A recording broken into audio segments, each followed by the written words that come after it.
Join کیا ہے year marshal retired Asim صاحب نے. عاصم صاحب,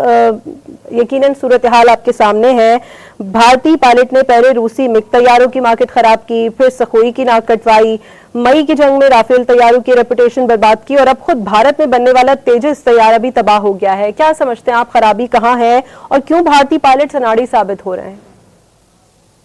دیکھیے جی, اگر آپ تیجس کی بات کریں تو تیجس کی کوئی اتنی اچھی ہسٹری نہیں ہے. یہ بہت دیر سے یہ پروجیکٹ جو ہے یہ لنگر آن کرتا رہا, اور یہ جو ہے اپنی فروٹیفیکیشن کو نہیں پہنچ سکا. اور مین چیز تو یہ ہے اس طیارے کے خلاف, وہ ان کے اپنے چیف کی اسٹیٹمنٹ ہے کہ ایچ اے ایل کے اندر اتنی کیپیبلٹی ہی نہیں ہے کہ وہ مجھے کسی اچھی کوالٹی کا جہاز دے سکیں اور اپنی ٹائم لائن میٹ کر سکیں. تو انفارچونیٹلی یہ جو ہے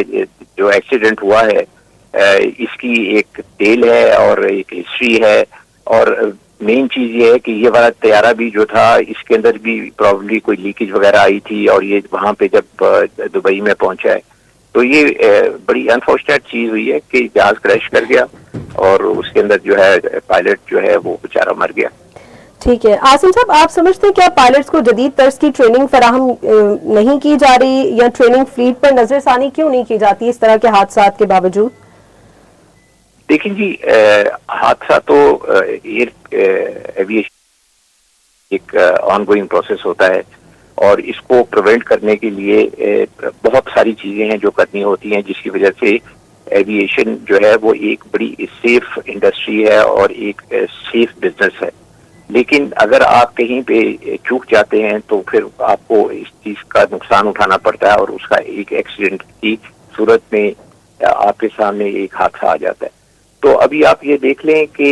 یہ جو جہاز کریش ہوا, ان کا اس جہاز کے اندر اپیرنٹلی کوئی تکنیکی خرابی تھی, اور چونکہ یہ ایئر شو تھا, ایئر شو کے اوپر ایک بہت بڑا پریشر ہوتا ہے کہ آپ نے پرفارم کرنا ہے اور آپ کے جہاز میں اڑنا ہے. اور انڈینس تو اور بھی زیادہ انڈر پریشر ہوں گے, کیونکہ وہاں پہ ہمارا تو چیمپئن JF-17 گیا ہوا ہے اور اس کی بڑی تعریفیں ہو رہی ہیں, اور انہی کے لوگ جو ہیں ہمارے جہازوں کے ساتھ کھڑے ہو کے تصویریں بھی کھنچواتے رہے. تو میرا خیال ہے کہ ایک وہ پریشر بھی تھا انڈینس کے اوپر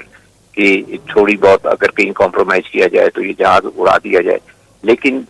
پروفیشنل ایز اے پروفیشنل اگر میں دیکھوں تو میرا نہیں خیال کہ انہوں نے کہیں پہ جو ہے اس کے اندر کسی قسم کی کوئی کسر چھوڑی ہوگی کہ جہاز کی پوری طرح سروسیبل نہ ہو. جہاز میں خیال سروسیبل ہوگا تو انہوں نے اڑایا ہوگا, لیکن اب کیا خرابی ہوئی ہے جہاز کے اندر وہ تو انویسٹیگیشن ہی بتا سکے گی. ٹھیک ہے. یہ بھی بتا دیجیے گا عاصم صاحب کہ بھارت اور پاکستان کی فورس کا تو پھر کوئی مقابلہ ہی نہیں ہے اس صورتحال میں, اور کیا آپ کو لگتا ہے انڈین ایئر فورس جدید جنگی ماحول کے لیے تیار ہے, اور اگر نہیں ہے تو یہ ذمہ داری کس کی ہے؟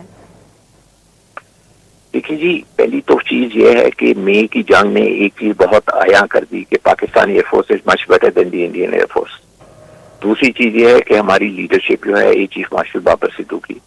وہ اس کی قیادت میں جس طرح پاکستان ایئر فورس نے پرفارم کیا وہ آپ کے سامنے ہے. اور ابھی ہمارے چیف جو ہیں وہ وہاں پہ دبئی ایئر شو میں بھی گئے ہوئے ہیں, اور انہوں نے وہ وہاں پہ اویلیبل ہیں, اور ان کی کافی ساری وہاں پہ میٹنگز ہوئی ہیں. اور سننے میں آ رہا ہے کہ ابھی ہمارا کوئی ایک کانٹیکٹ بھی ہو گیا ایک کنٹری کے ساتھ JF-17 کا. تو ہماری تو air force is already very very professional air force, and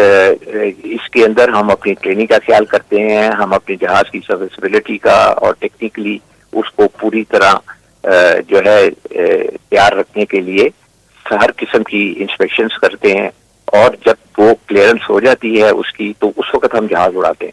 تو یہ اس طرح کی جب آپ اپنی ایک ڈرل رکھتے ہیں جس سے آپ اپنے جہاز کی سروسیبلٹی جو ہے وہ پیک کے اوپر اور ٹاپ پرفارمنس کے لیے جہاز کو تیار کرتے ہیں, تو یہ میرا خیال ہے کہ کوئی کمی تو ڈیفینیٹلی رہ گئی ہوگی کہیں نہ کہیں, جس کی وجہ سے یہ جو ہے اگر ٹیکنیکی جہاز میں کوئی پرابلم آیا ہے تو پھر میں تو یہی کہوں گا کہ ٹیکنیکل پرابلم ہوگا, اور کوئی پائلٹ جو ہے وہ ایسے اتنے بڑے ایئر شو کے اوپر جب بھیجے جاتے ہیں تو وہ بہت اچھے اور منجے ہوئے پائلٹ ہوتے ہیں, تو کچھ نہ کچھ تو ہوا ہوگا جو وہ جہاز کو سنبھال نہ پائے. بالکل، بہت شکریہ. دفاعی تجزیہ کار air marshal retired Asim Suleman صاحب ہمارے ساتھ موجود تھے اور